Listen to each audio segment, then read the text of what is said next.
Hello friends, welcome to my channel. अपने ex को लेके बहुत परेशान हो ना? ऐसा लग रहा है कि वो वापस आने वाला नहीं है। क्या मैंने गलत व्यक्ति से प्यार किया था, एक गलत आदमी से या औरत से प्यार किया था, ऐसा सोच रहे हो ना? चलिए आज देख लेते हैं कि आपका एक्स आपके लिए सही था या गलत। तो आपके एक्स का नाम 3 बार अपने दिमाग में लीजिए और ये रीडिंग के साथ जुड़ जाइए। ओम नमः शिवाय। तो पहला कार्ड आया है 6 ऑफ कप्स। दूसरा कार्ड है the high priestess.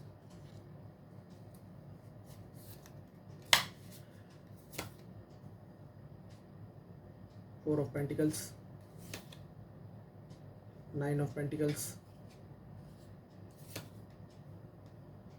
Death, 3 of Cups, 2 of Cups और बॉटम ऑफ द डेक है 7 of Cups, सॉरी। तो जैसा लग रहा है आपका रिलेशन बहुत अच्छा चलता था और मे बी आप अपने पार्टनर को बचपन से जानते थे, या there is an possibility of having a small child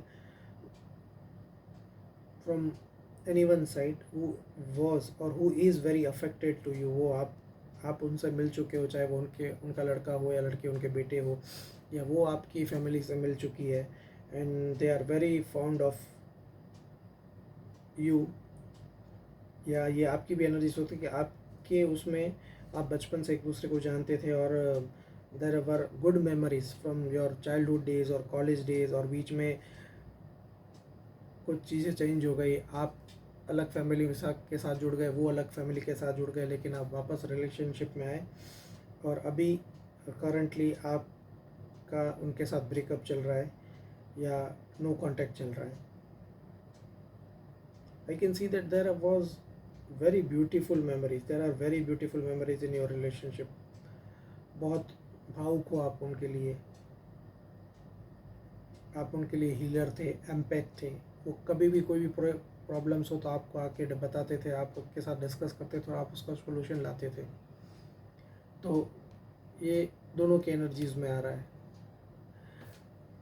उसके बाद है हाई प्रेस्टिस। आप हाई प्रेस्टिस बन चुके हो।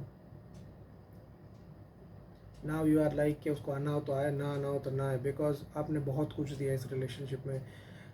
9 of Pentacles मतलब मनी, स्ट्रेंथ, अपॉर्चुनिटीज़। आपने हर पॉसिबल तरीके से उनकी मदद करने की कोशिश की, उनको सेल्फ इंडिपेंडेंट बनाने की कोशिश की, फाइनेंशियली इंडिपेंडेंट बनाने की कोशिश की। इनकी प्रॉब्लम्स को फाइनेंशियली, फिज़िकली, मेंटली आपने उनको खड़ा करने की कोशिश की पब्लिक डोमेन में। आपकी खुद की सेविंग्स, खुद की एनर्जीज़ आपने इनको दे दी और आप ड्रेन होते गए, जिसकी वजह से अब आप हाई प्रेस्टीज की एनर्जी में आ गए हो। आपको ऐसा लगता है कि यार मैंने इतना देने के बाद भी मुझे क्या मिला? नो कांटेक्ट, ब्रेकअप, मैं कहीं ना कहीं टूट गया। ऐसी आपकी एनर्जीज़ हैं। बाद में आया डेथ का कार्ड। डेथ का कार्ड मुझे ऐसा लगता है कि ये उनकी एनर्जीज़ हैं। आपके जाने के बाद है ना, वो पूरी तरह से टूट गए हैं। बहुत एंजाइटीज़ में है, बहुत प्रॉब्लम्स में है, और उस जगह पर जहाँ पे उन्होंने आपको छोड़ के जाने का फ़ैसला किया था, वो जगह पर भी वो अच्छा परफॉर्म नहीं कर पा रहे हैं। वहाँ से भी उनकी गालियाँ ही मिल रही हैं और उनको ऐसा लग रहा है कि मेरी ज़िंदगी अब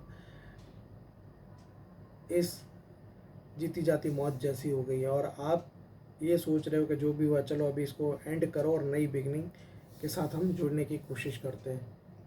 and you are celebrating, you are collaborating. आपके पास आपका जो फ्रेंड सर्कल इस रिलेशनशिप में आने से बिगड़ गया था, वो फ्रेंड सर्कल वापस आ गया। अपने फ्रेंड्स के साथ एंजॉय कर रहे हैं, फैमिली के साथ एंजॉय कर रहे हैं।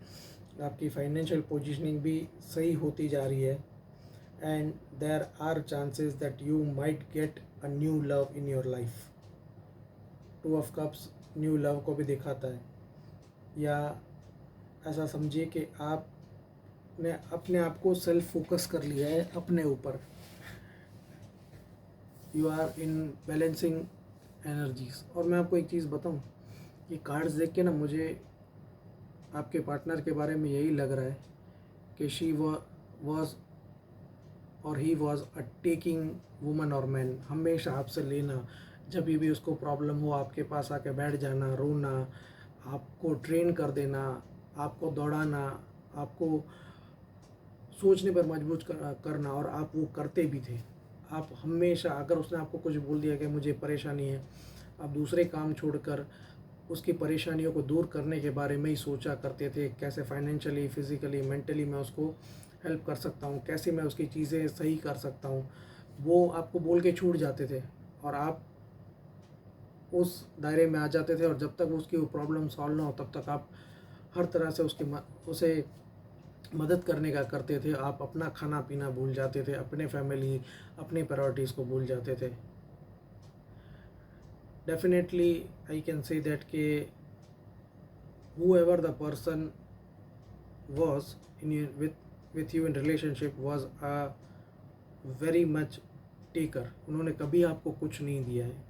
दिया भी होगा तो भी मुश्किल से एक छोटा सा फूल, या वो भी साल 2 साल में एक बार, या बहुत ऐसा बर्थडे है कुछ है तो दिया होगा. बाकी हमेशा उन्होंने आपसे लिया है, हमेशा आपको यही बोला है मुझे ये पसंद है, मुझे वो पसंद है, और आपने बेझिझक वो चीज़ें की हैं. और कहीं ना कहीं पता है, ये एनर्जीज मुझे एक तरह का प्यार कम, ज़रूरत ज़्यादा दिखाती है. कि अच्छा ज़रूरत है ना, मैं उसको बोल दूंगी वो कर देगा. ज़रूरत है ना, मैं उसको ये कर बोल दूंगी वो कर देगा. इस तरह की चीज़ें मुझे ये कार्ड्स दिखा रहे हैं. तो मैं तो यही कहूँगा कि बेटर है कि आप इस रिलेशनशिप से बाहर आ गए हो, अपनी लाइफ पर फोकस करो, आगे बढ़ो. और दूसरा ये कहूँगा कि आपकी लाइफ बहुत ब्यूटीफुल है. आपके पास हर वो चीज़ करने की काबिलियत है, एबिलिटीज़ हैं. और अभी मैं कहूँ ना, अभी आपके पास हाई प्रेस्टेस है, मून एनर्जीज है, आप अपने इमोशंस को बैलेंस कर चुके हो, एक स्टेबिलिटी है, कैप्रिकॉन आया है. तो there is much more capability than it was before. आप बहुत कैपेबल हो चुके हो, आपने चीज़ों को समझना सीख लिया है. एंड वर्गो, कम्युनिकेशन आपका बहुत अच्छा है, आप बहुत लेबरस हो, आप काम करके अपने आप को साबित कर सकते हो, ऐसे हो. और there are large group of people who admire you. So please अपने आप पर फोकस करो, सेल्फ फोकस हो जाओ, और आप देखोगे कि आपकी लाइफ बहुत आगे बढ़ेगी. और मेरे को कोई कम्युनिकेशन का कार्ड या कोई ऐसी चीज़ें सम नहीं दिख रही है यहाँ पे, या कोई चीज़ें कि उनकी तरफ से कुछ होगा. आए तो ठीक है, ना आए तो you have a great and beautiful life ahead.